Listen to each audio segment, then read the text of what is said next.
hermanos. Gracias. Vamos a abrir la Biblia. Libro de Mateo, capítulo 25, del versículo 1 al versículo 13. Amén. El título del mensaje se llama Dejados atrás, primera parte. Bien, hoy vamos a ver la primera parte. Entonces, aquí habla acerca de 10 vírgenes. 5 vírgenes son insensatas y 5 vírgenes son prudentes. Y estas vírgenes representan un tipo de iglesia y las otras vírgenes otro tipo de iglesia. Y estas vírgenes también representan a nosotros si somos prudentes o a nosotros si somos insensatos. ¿En qué lugar se considera? ¿Qué tipo de cristiano eres tú? ¿Sensato o insensato? Entonces vamos a mirar el primer título, ¿qué tipo de cristiano eres? Entonces dice el versículo 1, entonces el reino de los cielos será semejante a 10 vírgenes que tomando sus lámparas salieron a recibir ¿a quién? Al esposo. O sea que estas vírgenes no eran esposas, novias. ¿Por qué? Estaban listas a recibir al esposo, o sea que se iban a casar. En la cultura judía, la virgen tenía que esperar al esposo en la casa. Y el esposo llegaba a la hora que la virgen no lo esperaba. Por eso dice acá, y tardándose el esposo cabecearon todas y durmieron. Entonces, la novia tenía que estar ¿qué? Lista. La novia tenía que estar preparada. ¿Para qué? Para recibir al esposo. Ahora, la iglesia representa a una novia virgen preparada para su esposo.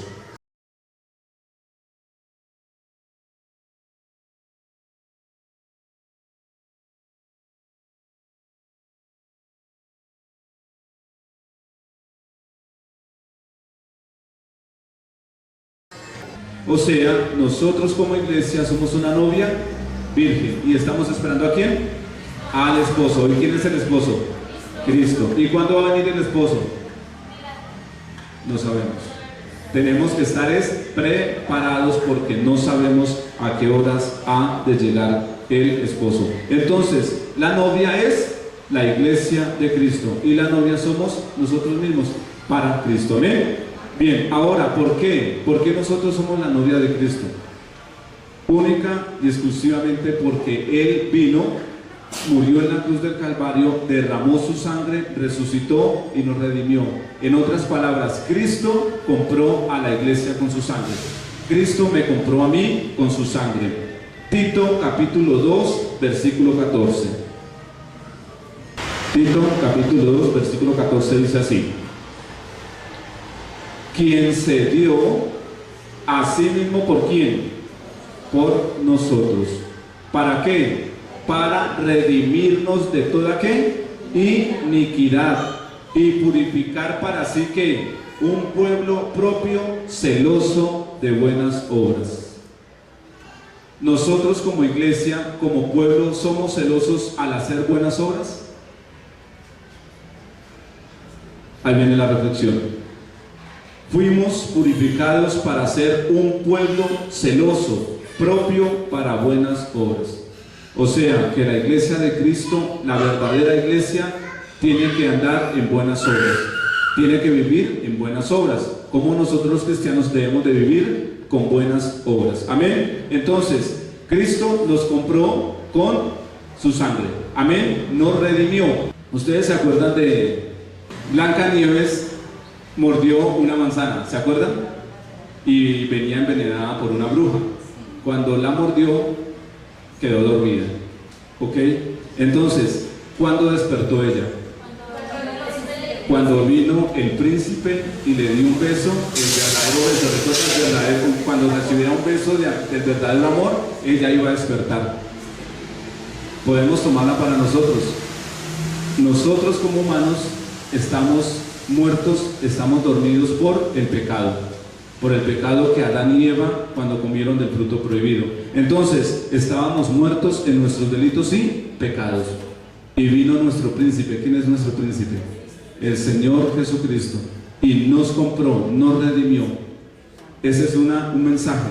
Así como ese príncipe levantó a la Blancanieves, así Jesucristo nos levantó a nosotros de nuestros pecados. Amén. Entonces ahí es donde se ve que somos la novia y Cristo viene por nosotros. Amén.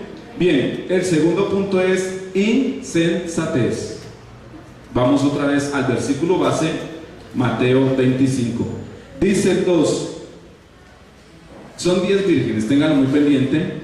Resulta que la mitad era que prudente y 5 insensatas. O sea que de 10 vírgenes, 5 son prudentes y las otras son insensatas. O sea, de 2 cristianos, uno es verdadero y el otro es falso. Por eso debemos de nosotros mismos analizarnos en qué estamos, si somos prudentes o si somos insensatos. Y también representa a la iglesia. ¿A qué iglesia vamos? ¿A una iglesia prudente o a una iglesia insensata? Y hoy lo vamos a ver, cuál es la prudente y cuál es la insensata. Y vamos a mirar nuestras vidas si somos prudentes o si somos insensatos. La palabra insensatez significa una persona alocada, una persona loca, una persona necia, una persona imprudente y una persona irreflexiva. O sea que no capta las reflexiones. Por más que usted le dé consejos, la persona no lo recibe. Y una persona irrazonable, no razona. Esa es una persona insensata, que es la misma necia. Ok, para que lo tengamos en cuenta. Vamos a Proverbios capítulo 14, versículo 24.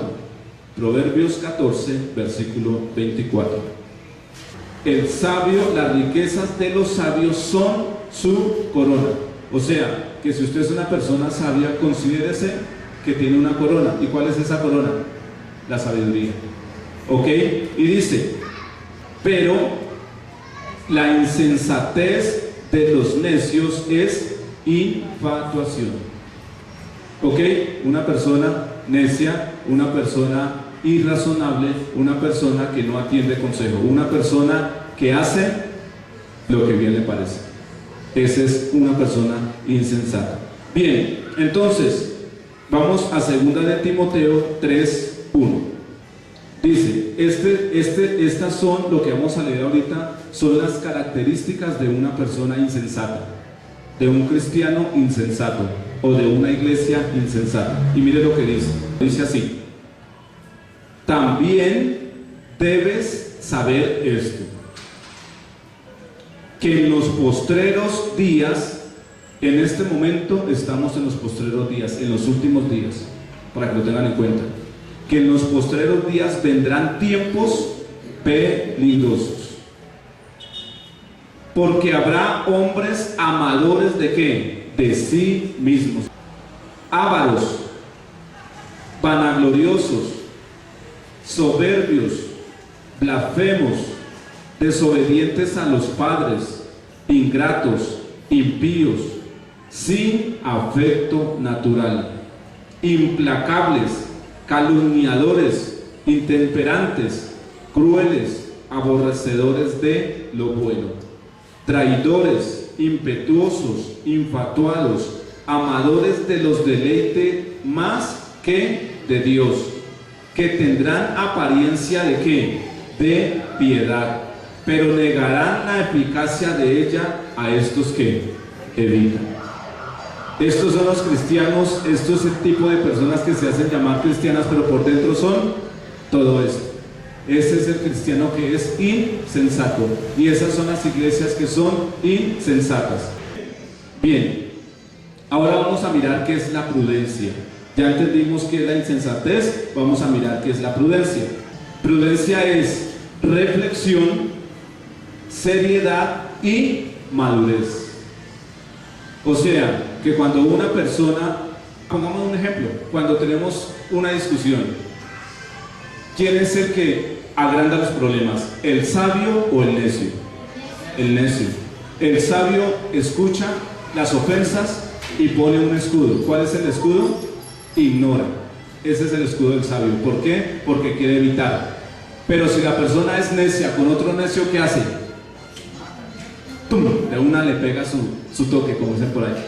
Y en vez de apaciguar el problema, ¿qué hace? Lo agranda. Y hasta la muerte puede llegar. Entonces, eso es lo que significa prudencia, una persona que reflexiona en esos momentos. Seriedad, una persona que al decir sí, sea sí, al decir no, sea no. Y una persona madura, una persona que dice, voy a la iglesia, pero resulta que me miraron mal y no vuelve. ¿Qué es? Una persona inmadura. La persona que dice, yo voy a seguir a Cristo, o yo fui cristiano, pero resulta que vi un error en X hermano, en Y hermano, se apartó del evangelio. ¿Qué era? Una persona inmadura. ¿Por qué? ¿En quién tenía la mirada? En el hombre, y no tenía la mirada en Dios. Por eso dice, maldito el hombre que se fija en el hombre, y bendito el varón que su mirada está puesta en Dios. Miren, una reflexión. Cuando uno va al hospital, ¿qué encuentra? ¿Sanos o enfermos? Enfermos. La iglesia es un hospital donde todos somos enfermos en nuestros errores, porque todavía tenemos errores, ¿cierto? Entonces, yo como persona digo, no, yo no voy a la iglesia porque está llena de hipócritas. Es lo mismo que decir, no voy al hospital porque hay enfermos. ¿Sí ven? La mirada hay que tenerla puesta es en Dios y no en los hombres. Amén. Entonces, esta es una persona madura. Vamos a Mateo capítulo 7, versículo 24. Mateo 7, versículo 24. Bueno, entonces, para que tengan una idea, una vez Jesús reunió a una multitud, entonces subió al monte y les enseñaba. Jesús tomó, en el tiempo de los judíos, a los que les gustaban hacerse en los montes eran a los rabinos, a los fariseos, a los que enseñaban. Entonces ellos se hacían en el monte, en lo más alto, y desde ahí enseñaban a la congregación. Entonces Jesús tomó la misma actitud y empezó a enseñarle al pueblo. Y en el sermón del monte empieza diciendo, viendo la multitud, subió al monte y sentándose vinieron a él sus discípulos, y abriendo su boca les enseñaba diciendo, bienaventurados los pobres en espíritu, porque de ellos es el reino de los cielos. Bienaventurados los que lloran, porque ellos recibirán consolación. Entonces él da una serie de enseñanzas, una serie de sermones, y a la final, miren lo que dice, 7:24. Cualquiera pues que me oye estas palabras y ¿qué? ¿No las hace? Y las hace. Ahí dice, cualquiera pues que me oye estas palabras y las hace, o sea que las ponen ¿qué? En práctica. Una cosa es creer, otra cosa es hacer y obedecer. ¿Ok? Dice, cualquiera pues que me oye estas palabras y las hace, le compararé a un hombre prudente que edificó su casa sobre la roca. Jesús ilustra que había un hombre y estaba a la orilla de un río. Entonces él era sabio y él dijo, bueno, voy a hacer una casa, tengo dos opciones, la hago en la playa o la hago encima de una roca. Entonces, como era sabio, ¿en dónde la haría usted? Encima de la roca. Y llegó esta persona prudente y edificó su casa sobre la roca. Resulta que se desbordó el río, vinieron lluvias, vinieron vientos y arremetieron contra aquella casa, o sea, cogieron la casa y le dieron duro. ¿Y la tumbaron? No, no la pudieron tumbar. ¿Por qué? Porque fue una persona sabia y edificó su base sobre la roca. ¿Y sabe quién es la roca? Cristo. Cuando nosotros edificamos nuestra fe, nuestra doctrina en Jesucristo, pueden venir más doctrinas, pueden venir problemas, pueden venir dificultades, pero si estamos verdaderamente edificados encima de Cristo, nadie nos puede tumbar. Ahí es donde se conoce el cristiano prudente. Y dice, 25, descendió lluvia y vinieron ríos y soplaron vientos y golpearon contra aquella casa. ¿Y qué? Y no cayó, porque estaba fundada sobre la roca. Su fe, su doctrina, su creencia, su confianza, ¿sobre quién está? ¿Sabe cuándo lo vemos? En el día de la tribulación. no en la tribulación de los 7 años, no, en el día de prueba, en el día de dificultad, ahí es donde se conoce quién es el verdadero cristiano. En un terremoto, muy fácil. Cuando viene un terremoto, el edificio que queda en pie es el que tenía buenas bases. El que se derrumba, nada que hacer. Así es el cristiano. Compárese usted con un edificio. Cuando vengan mis problemas y me salgo de la fe cristiana, no estaba fundamentado sobre la roca. 26. Pero cualquiera que me oye estas palabras y no las hace, o sea, yo puedo escuchar la palabra de Dios, puedo leer la Biblia, puedo decir que soy cristiano, pero si no hago, soy una persona insensata. Pero cualquiera que me oye estas palabras y no las hace, le compararé a un hombre insensato que edificó su casa sobre la arena, o sea, sobre la playa. ¿A quién se le ocurre eso? A nadie, solamente a un insensato. 27. Y descendió lluvia y vinieron ríos y soplaron vientos y dieron ímpetu contra aquella casa y cayó, y fue grande que su ruina. ¿Sí ven la diferencia? Entonces, pregúntese, autoevalúese en dónde estoy edificado. Amén. Y 28 dice: y cuando terminó Jesús estas palabras, la gente se admiraba de su doctrina. En esa doctrina es que debemos de permanecer, en la doctrina de Cristo. Amén. Entonces, ahí es donde conocemos la persona que es prudente. Ahora, ¿por qué el prudente? ¿Por qué debemos de ser prudentes? Vamos a Oseas, capítulo 14, versículo 9. Y empieza así con un signo de pregunta. Dice: ¿quién es sabio para que entienda esto? Y prudente para que lo sepa. Porque los caminos de Jehová son ¿qué?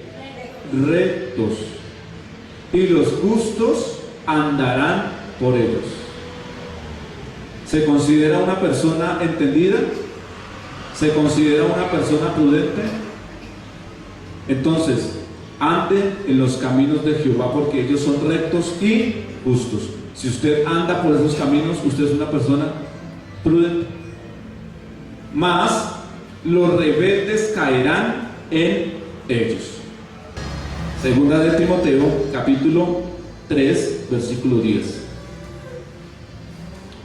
Mire lo que dice. Entonces, habíamos hablado que la persona insensata eran hombres amadores de ¿qué? De sí mismos, ávaros, vanagloriosos, soberbios y blasfemos. Eso es la persona que es insensata. Pero vamos a ver la persona que es sensata.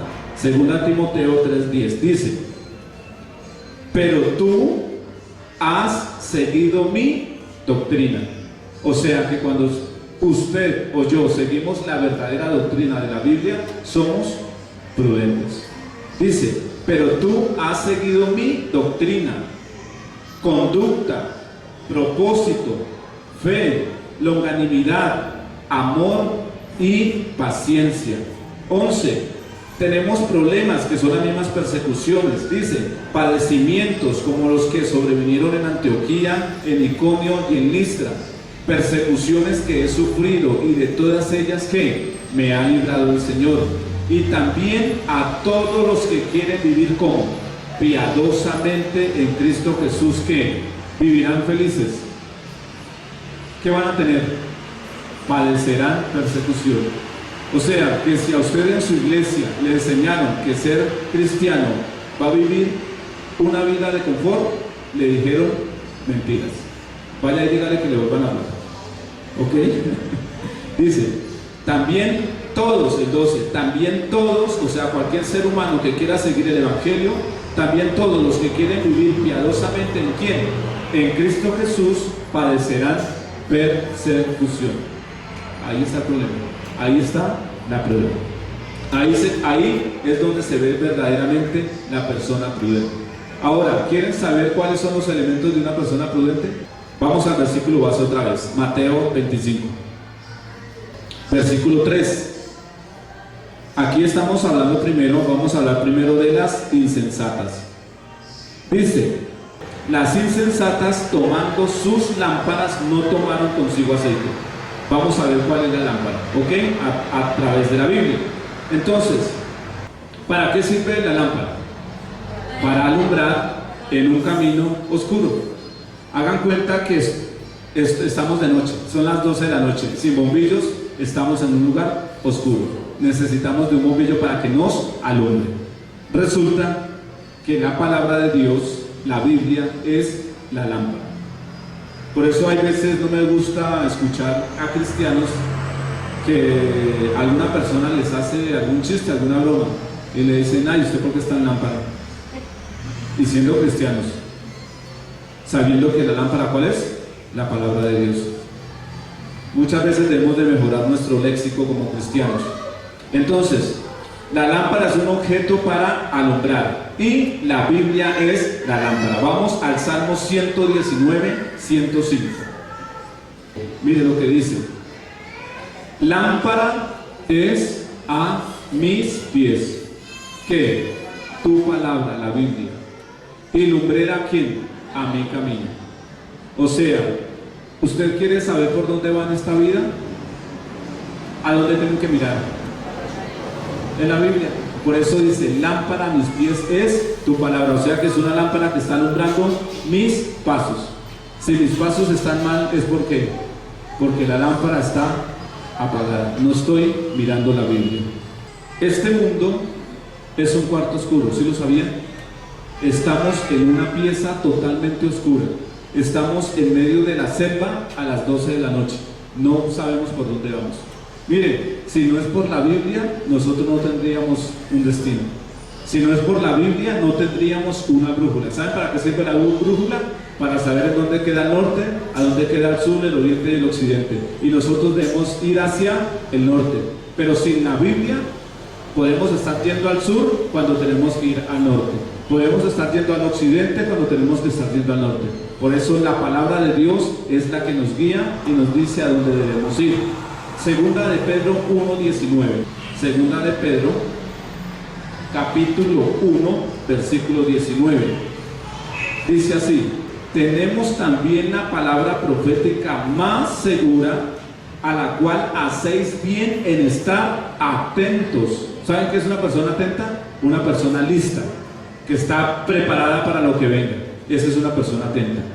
Dice: como a una antorcha que alumbra. ¿Saben cuál es la antorcha? Lo que usaban antiguamente, un palo con una esponjilla llena de aceite y prendida. Uno no sabe por dónde va en medio de la selva. Eso es, nuestra Biblia es esa antorcha.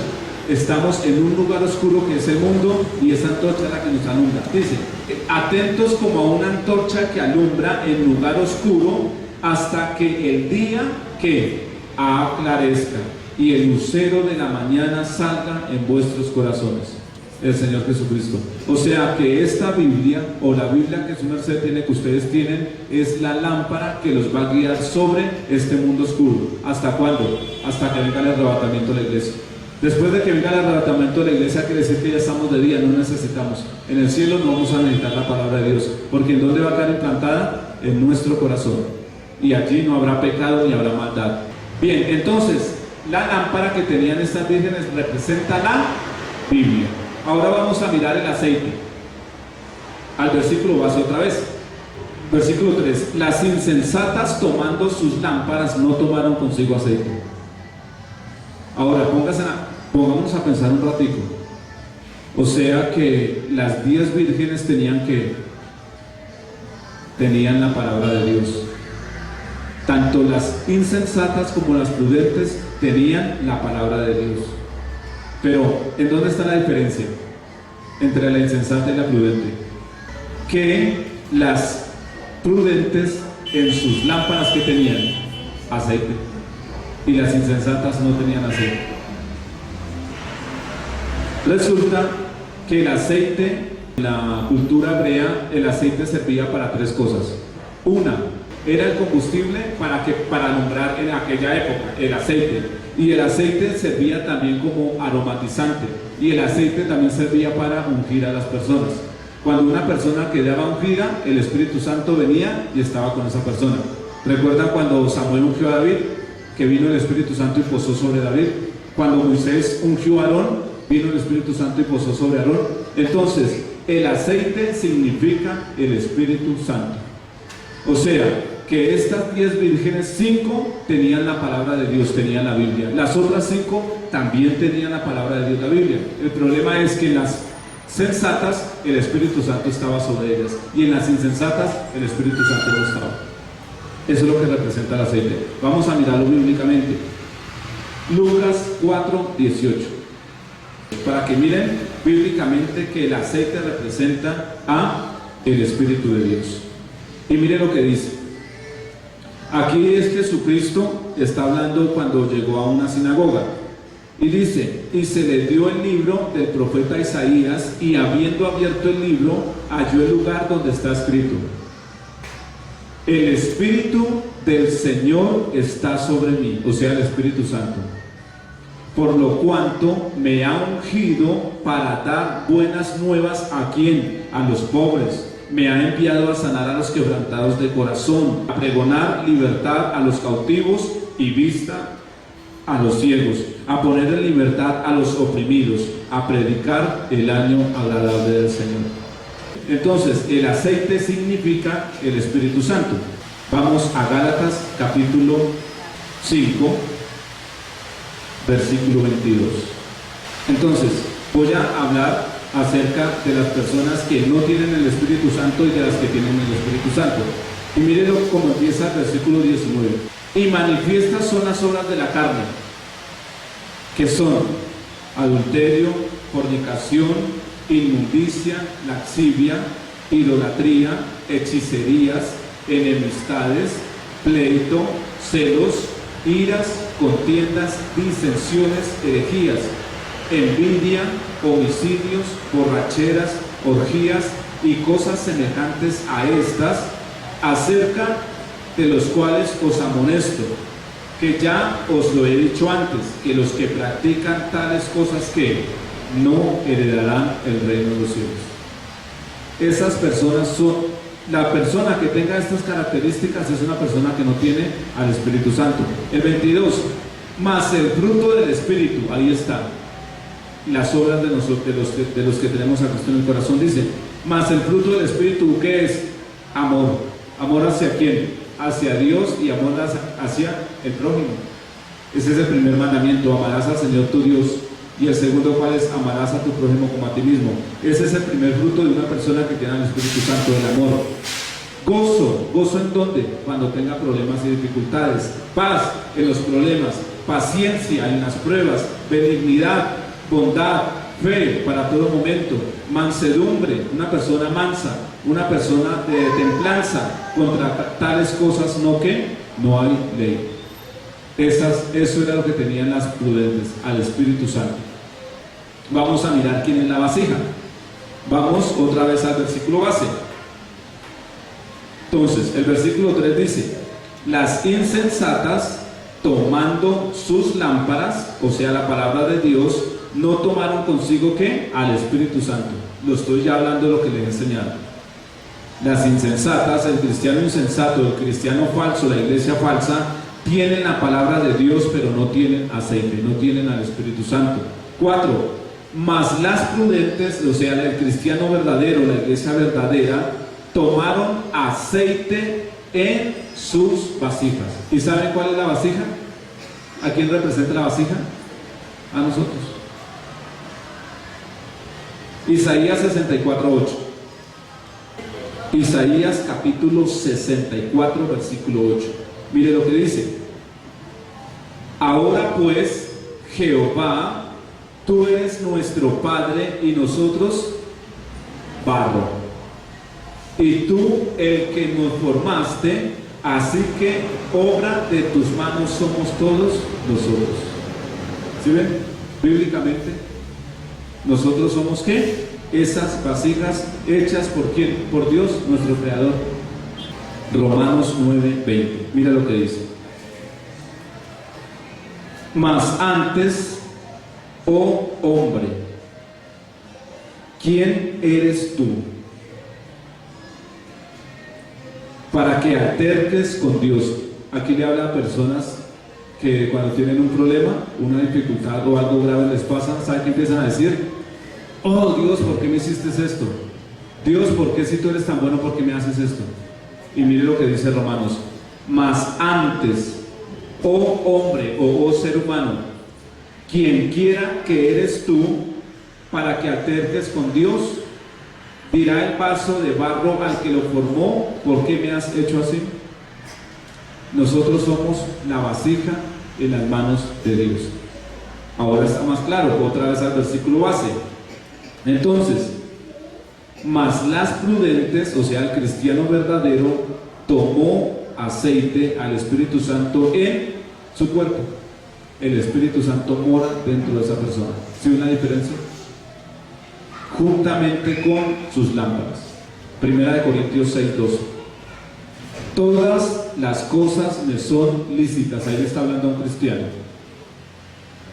Mas no todas convienen. Todas las cosas me son lícitas, mas yo no me dejaré dominar por ninguna. Las viandas para el vientre y el vientre para las viandas. Pero tanto al uno como a las otras destruirá Dios. Pero el cuerpo no es ¿para qué? Para la fornicación, sino para el Señor. ¿Y el Señor para quién? Para el cuerpo. Y Dios, que levantó al Señor, también a nosotros nos levantará con su poder. ¿No sabéis que vuestros cuerpos son miembros de Cristo? ¿Quitaré pues los miembros de Cristo y los haré miembros de una ramera? En ninguna manera. ¿O no sabéis que el que se une con una ramera es un cuerpo con ella? Porque dice, los dos serán una sola carne. Pero el que se une al Señor, uno es con su espíritu. Entonces el 18, huid de la fornicación. Cualquiera otro pecado que el hombre cometa está fuera del cuerpo. Mas el que fornica contra su propio cuerpo peca. ¿O ignoráis que vuestros cuerpos son templo del Espíritu Santo, el cual está en vosotros, el cual tenéis de Dios, y que no sois vuestros? O sea, que cuando una persona toma la decisión de seguir a Cristo, ¿el cuerpo de quién es? De Cristo.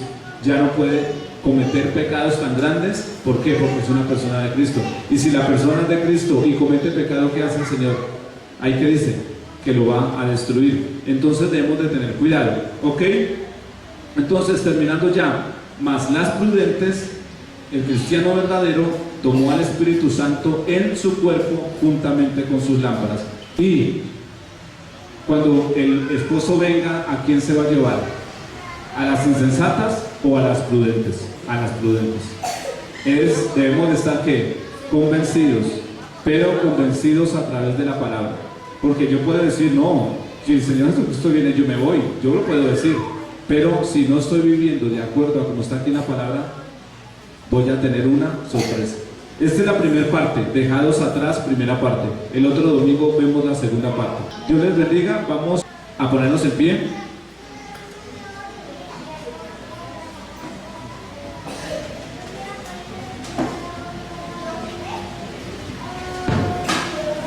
Y vamos a cantar este coro que dice: aquí estoy. Pero quisiera pues que cerrara sus ojos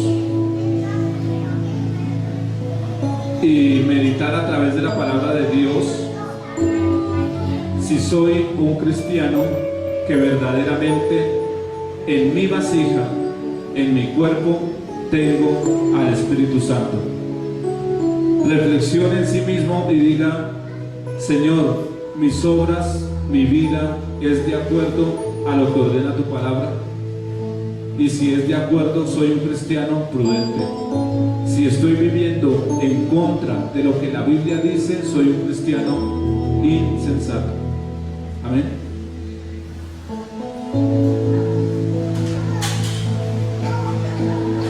Aquí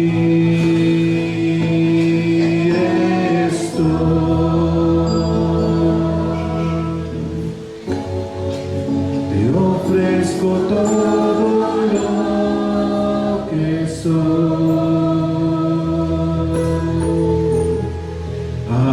aquí estoy,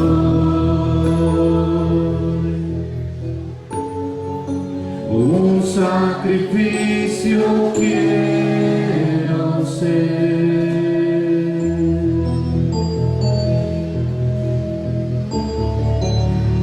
Toma mi ser, mi vida entrego a ti, porque tú eres mi Dios, eres digno de adoración, una ofrenda de amor seré para ti.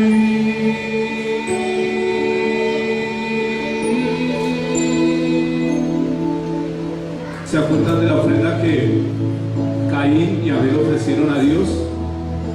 Y únicamente Dios aceptó cuál ofrenda, la de Caín, la de Abel. ¿Por qué? Porque era de acuerdo a la voluntad de Dios. Y nosotros, nuestras vidas deben de ser una ofrenda que sea agradable ¿a quién? A Dios. Amén. Si nuestra ofrenda es agradable a Dios, vamos a ser esos cristianos prudentes y no cristianos insensatos, no cristianos de emoción, porque hay cristianos que son de emoción y viven de acuerdo al momento, y cuando vienen problemas o se olvidan de la palabra de Dios, no saben nada. Por eso debemos de únicamente leer la palabra de Dios, vivir de acuerdo a la palabra de Dios. Amén. Vamos a cantar el coro. Porque tú eres mi Dios,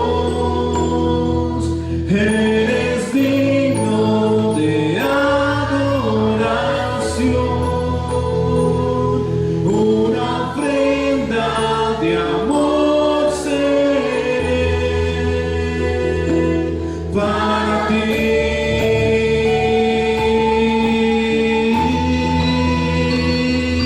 Porque tú eres mi Dios, eres digno de adoración, una ofrenda de amor seré para ti.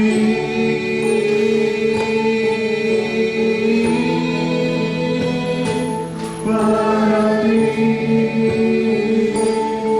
Oh bendito Dios, te damos gracias, Señor, por esta mañana que nos has permitido, bendito Dios, escuchar tu palabra, y que tu palabra, Señor, nos hace reflexionar cada día, bendito Dios. Que tu palabra, oh Señor, es la que nos dice si estamos edificados sobre la roca o si estamos edificados en la arena. Tu palabra es la que nos dice si somos esas novias prudentes o si somos las novias insensatas. Tu palabra nos dice, bendito Dios, si nuestras obras son obras de acuerdo al Espíritu Santo o si son obras de acuerdo a la carne, bendito Dios. Ayúdanos, Señor, y permite que podamos ser esa novia, bendito Dios, preparada para recibir al esposo, prudente, bendito Dios. Que cuando venga el rapto de la iglesia podamos irnos, Señor, y podamos gozar, Señor, de las bodas del Cordero, bendito Dios. Te alabo y te bendigo en esta mañana, en el nombre de Jesús. Amén y amén.